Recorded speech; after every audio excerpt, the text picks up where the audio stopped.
जिसका गंभीरता में दिल लगे ना उन्हीं के लिए है ये, बाकी लोगों को कुछ लाभ नहीं होगा। जो बैठना चाहे बैठे, जो जाना चाहे चले जाए। सबय उपेख जाय बन बैठूं, सबकी उपेक्षा करके सबय उपेख जाय बन बैठूं, श्याम ही कर गलहार। निर्जन में सुख सौ काटूंगी, समो यही निर्धार। सबकी उपेक्षा करके एकमात्र श्री कृष्ण को अपने हृदय का भूषण बनाकर इस निर्जन वन में सुख से समय व्यतीत कर दूंगी। समो यही निर्धार, अब यही निश्चय किया है। जिन्हें उन्मुख चंद्र के दर्शन हो जाते हैं, उनके मन में क्या फिर अन्य वासना रहती है? वे तो सब छोड़कर केवल कृष्ण को ही चाहते हैं। रूप अनुराग की यही प्रणाली है।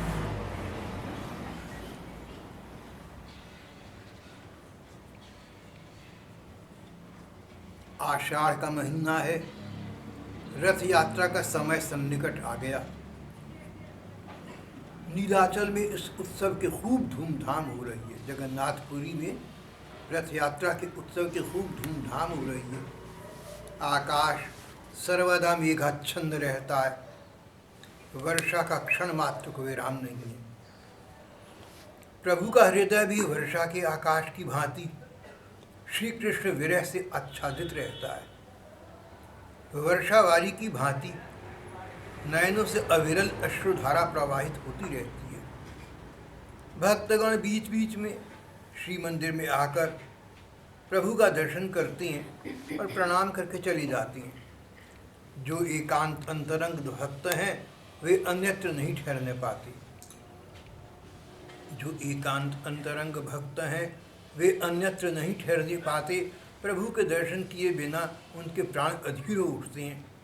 कुछ वार्तालाप हो न हो, वे उस मधुर मूर्ति के दर्शन करके ही परम मुदित हो जाते हैं, प्रसन्न हो जाते हैं।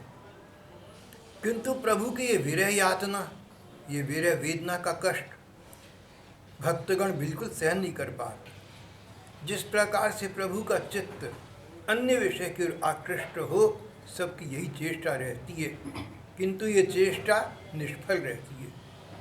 कृष्ण कथा के अतिरिक्त अन्य किसी विषय में उनकी रुचि नहीं होती। यहाँ तक कि प्रभु जगन्नाथ देव के दर्शनों को भी अब पहले की भांति नहीं जाते। इस दशा में प्रभु को देखकर भक्तगणों के मन में एक बड़ा विषम सोच उत्पन्न हो जाता है। वर्षा ऋतु में व्रज रस का उद्दीपन स्वभाव से ही अधिक होता है। आकाश में सर्वथा मेघमालाओं का समावेश, निबिड़ कृष्ण घन घटा निरंतर श्री कृष्ण स्मृति को जगाती रहती है। सुस्निग्ध श्यामल पत्रावली से परिपूर्ण, सुस्निग्ध श्यामल पत्रावली से परिपूर्ण तरुलताओं के निकुंजों में शिखिकुल की जो कल कल की ध्वनि होती है, वह हृदय के पर्त पर्त में घूमकर कृष्ण कथा का ही प्रचारित करती है। तो वर्षा के दिनों में कभी कभी महाप्रभु जगन्नाथ वल्लभ नामक उद्यान की निर्जन कुटी में निवास किया करती है। वर्षा काल में जगन्नाथ उद्यान अपनी वृक्षावली की श्यामल शोभा संपद से प्रभु के हृदय में व्रज माधुरी का संचार कर देता है। वर्षा के अविरत जल से उद्यान से तरुलताओं की सघन श्यामल पत्रावली धुलकर सरसतापूर्ण स्निग्ध माधुरी से परिशोभित हो जाती है। वर्षा काल में जगन्नाथ वल्लभ उद्यान अपने वृक्षावली की श्यामल शोभा संपद से प्रभु के हृदय में व्रज माधुरी का संचार कर देता है। वर्षा के अविरत जल से उद्यान स्थित तरुलताओं की सघन श्यामल पत्रावली धुलकर सरसतापूर्ण स्निग्ध माधुरी से परिशोभित हो जाती है। कुटी के सन्मुखस्थ तमाल तरु की कोमल छवि सहजी में प्रभु के हृदय में व्रजरस का उद्दीपन कर देती है। उस समय ऊपर श्याम घन घटाओं से आवृत आकाश ऊपर घन घटाओं से आवृत आकाश, सामने सघन श्यामल कुसुम कानन की अनंत माधुरी, और एक कुटी में कपिता अंतरंग भक्तों के संग कृष्ण विरह व्याकुल गौरांग सुंदर विराजमान है। ये जिस दिन का वर्णन कर रहे हैं उसके 2 दिन पूर्व से ही निरंतर वृष्टि हो रही थी। क्षण मात्र भी सूर्य देव के दर्शन नहीं हुए।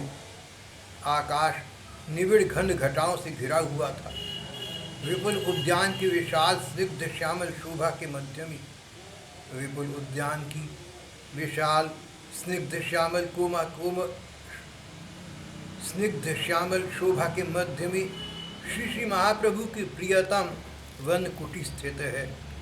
आनंदमय के प्रिय हरित क्षेत्र की इस शोभा की रंगभूमि का प्रत्यक्ष दर्शन किए बिना केवल वर्णन के द्वारा इसका अनुभव करना असंभव है। प्रतिक्षण परिस्नात तरुलताओं की कोमल उज्ज्वल मधुर मूर्ति सहजी में चित्त के समक्ष वृंदावन का भाव उद्दीप्त कर देती है। वसंत ऋतु के प्रथम विकास के समय इस लताकुंज पूर्ण उद्यान की वृक्षावली पर जिन सब कलकंठ विहंगों का कलरव सुनाई दिया करता था, उस समय उनमें से अब एक भी दिखाई नहीं देता।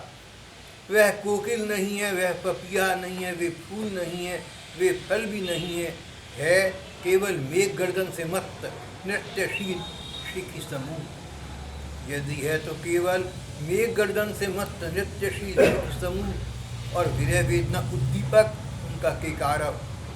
किंतु तो भी ये उद्यान आनंद से परिपूर्ण है। भाद्र मास की भरी हुई भागीरथी की भांति भरपूर आनंद से स्फीत है, उच्छ्वासित है। आकाश की सुंदर धारा से चारों ओर ही श्यामल से की सुधा तरंग उठ रही है। सुविशाल कानन भूमि में चारों ओर सघन वन का श्यामल सुंदर दृश्य है। वृक्ष लता वल्लरी सभी की सरल धारा से सद्योस्नात कलधौत चिर प्रफुल्ल और चिर सुंदर है। पूर्व पश्चिम उत्तर दक्षिण चारों ओर जहाँ तक दृष्टि जाती है वहाँ तक अनंत तीर्थ यात्रियों की तरह सद्योस्नात वृक्षवल्लरी की पंक्तियाँ दिखाई देती हैं। इस जगन्नाथ वल्लभ उद्यान की महिमा अत्यंत अनंत और असीम है। इसी के मध्य में एक लता कुटीर में महाभाव स्वरूपिणी श्री राधिका जी के महाभाव में मग्न श्री महाप्रभु विराजमान।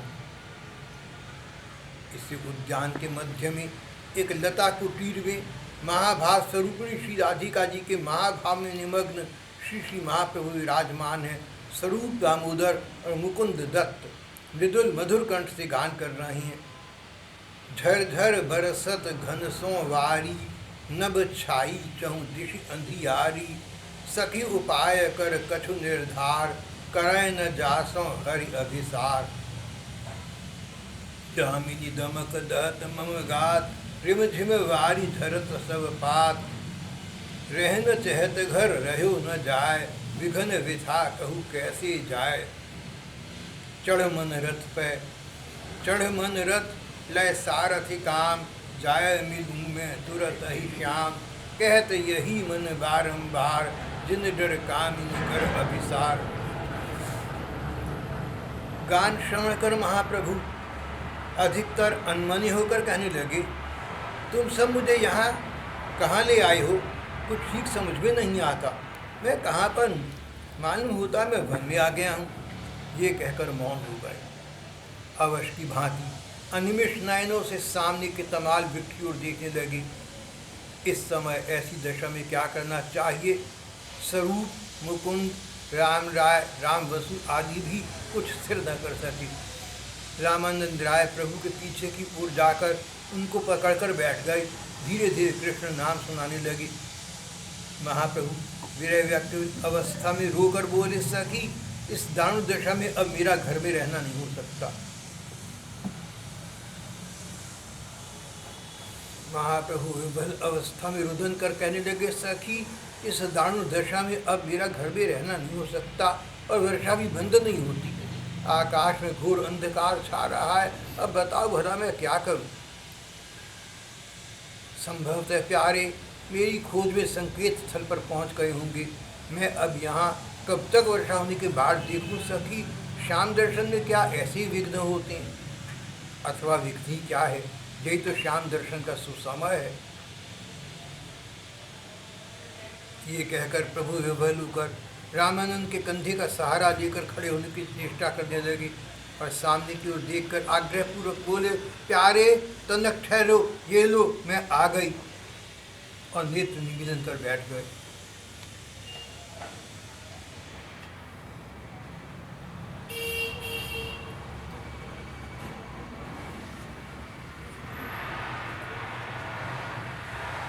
प्रभु बाह्य ज्ञानहीन दशा में आ गए थे।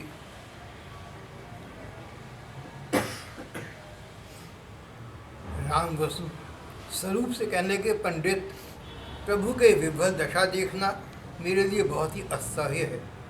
ये जब स्वाभाविक अवस्था में होती हैं तब तो अति प्रिय निज जन जैसे लगती हैं, किंतु इस दिशा में ऐसा ज्ञात होता है मानो हमारे साथ उनका कोई संबंध ही नहीं है। हम लोग इनकी प्रीति के कण के भी पात्र नहीं है। मैं सत्य कहता हूँ, मुझे इससे बड़ा क्लेश होता है। स्वरूप बोले, वसु कृष्ण प्रेम की यही रीति है। कृष्ण माधुर्य के आस्वादन में ये तन्मयता अति स्वाभाविक धर्म है।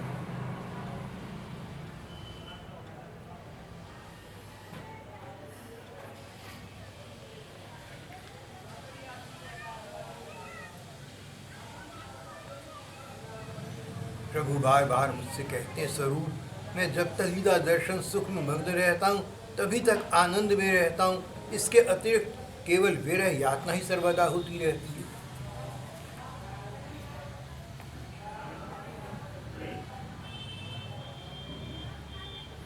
कुछ क्षण में प्रभु ने आंखें खोली, नेत्र उन्मीलन कर पुनः बाह्य दृष्टि से देखने लगे।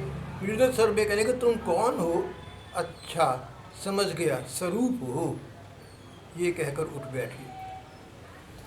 नेत्रों से इस समय विचल धारा प्रवाहित हो रही थी। एक दो बातें कहना चाहती थी, कहते रुक गए, कह न सकी। भाव गोपन कर कहने लगे, अभी वर्षा हो रही है क्या? देखो आज उद्यान की शोभा कैसी मनोहर है, मानो व्रज माधुरी खिल उठी है। स्वरूप बोले, कहिए दर्शन तो हो गए? प्रभु किंचित हंसकर कहने लगे, सुख का स्वप्न कितनी देर रहता है स्वरूप?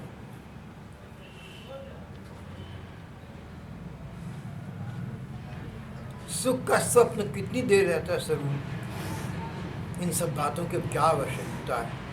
मेरा तो समस्त जीवन ही मानो एक स्वप्न है। खैर इन बातों को रहने दो।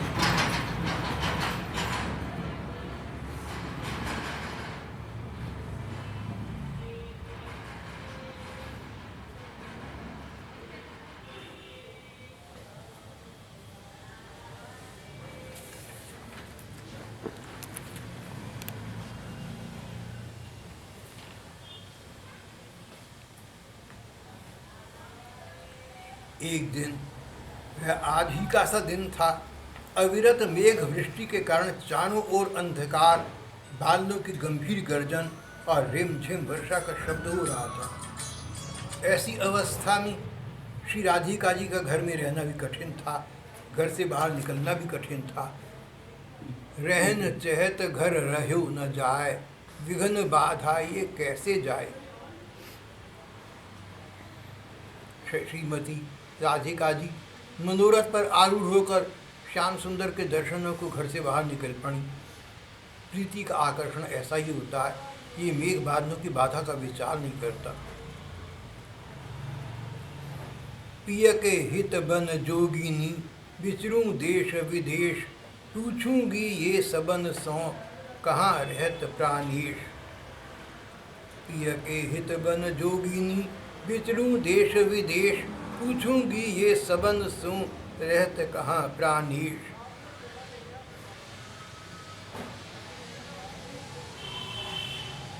कुछ क्षणों के पश्चात प्रभु कहने लगे, यही तो बात है। इस प्रकार की व्यग्रता न होने से क्या कृष्ण प्राप्ति हो सकती है? जिस व्याकुलता में अभिसार कर असमय में भी घर से बाहर निकलना पड़ता है, वही व्याकुलता ही प्राकृत प्रधान है। श्याम अभिसार कैसा सुंदर, कैसा मनोहर, कैसा चित्त के प्रबल बल का परिचायक है। अभिसार अनुराग का अनिवार्य परिणाम है। जहाँ अनुराग प्रबल होता है वहाँ अभिसार अवश्य होता है।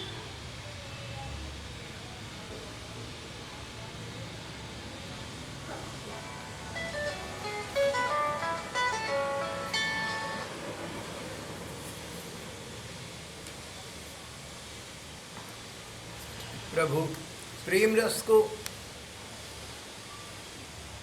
मनुष्य कोमल समझते हैं, किंतु ये कोमलता की महाशक्ति का आधार है।